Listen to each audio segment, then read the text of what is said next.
I just finished my shift delivering for Walmart. Nothing special, right? I'm used to it. But this day, this one was different. I took a batched order in the morning, but the weird part was that it wasn't in my usual area. I had to drive 25 miles outside of my normal route. I wasn't thrilled about it, but it was early, and the day was just starting. By the time I finished my last delivery, I ended up in a completely unfamiliar area, way out of my usual route, about 35 to 37 miles from home. I was exhausted, mentally done for the day, just wanting to get back home. I started heading back, thinking only about collapsing into bed. But then, something caught my eye. There was this car, a Toyota, with headlights that were just too bright and too unnervingly close. I thought it was my imagination at first. Maybe they just happened to be going the same way. But no, every turn I made, every street, every intersection, and no matter how many times I checked my rearview mirror, they were there, right behind me. At first, I tried to ignore it. I told myself it was nothing, maybe just a coincidence. But the closer I got to home, the more uneasy I became.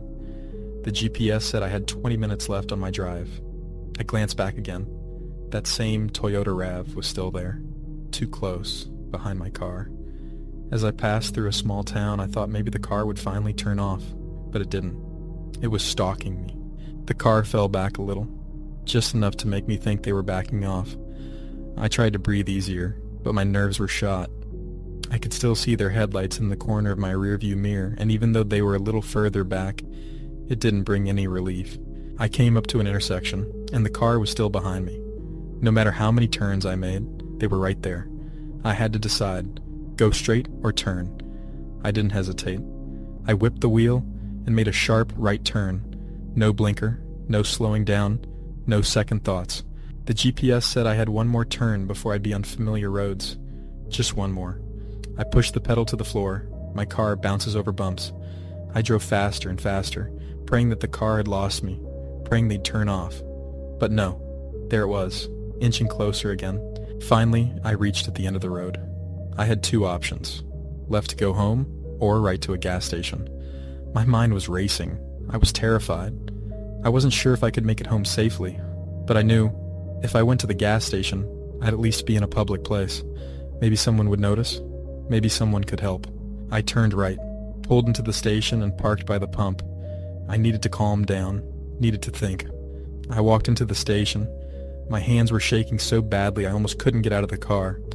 I told the guy behind the counter to fill it up for me. I needed a moment to breathe, to let the panic settle.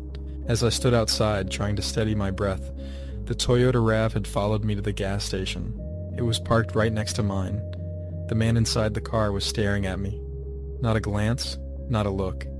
He was craning his neck to get a better view, like he was trying to look into my soul. I didn't even wait for the gas to finish.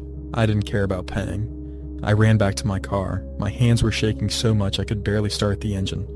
I slammed the car into drive and floored it, racing out of the parking lot. I didn't stop. I didn't even slow down. It's only a 6-minute drive from that gas station to my house, but I made it in 3. The whole way, I didn't dare look in the rearview mirror. I couldn't. I was terrified of what I might see. I arrived at home, parked my car, locked it, and sat there for a moment breathing heavily. I didn't even know what to think. All I knew was I had to get inside and lock every door and window. I couldn't shake the feeling that I wasn't safe yet. I still wonder, why did he follow me? Was I just paranoid, or was it something worse? Perhaps I will never know. But one thing's for sure, I'm never taking a batched order that far out again.